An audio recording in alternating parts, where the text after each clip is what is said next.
Onde havia o silêncio, a voz se fez ouvir. Onde havia trevas, a luz começou a surgir.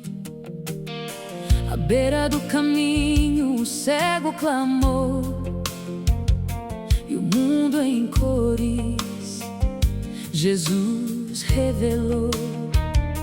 O mudo cantou, o coxo saltou, pois o dono da vida a história mudou. Não é apenas o que ele fez lá atrás, é o que ele ainda é capaz. O vento obedece, o mar se acalma, ele cura o corpo e restaura a alma. Ele é o Deus do impossível, o Rei da glória, aquele que entra e muda a trajetória. 5 pães e 2 peixes alimentam a multidão. O que era pouco transborda em suas mãos. Lázaro ouviu, vem para fora. O mesmo Jesus está aqui agora.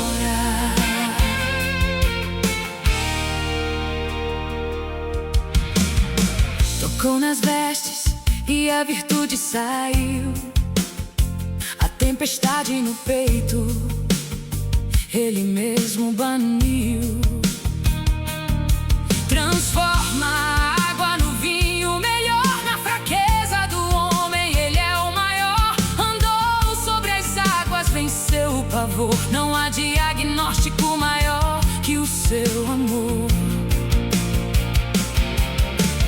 Ressuscita os sonhos, abre as prisões, faz jorrar a fonte em nossos corações. O milagre não é sorte nem explicação,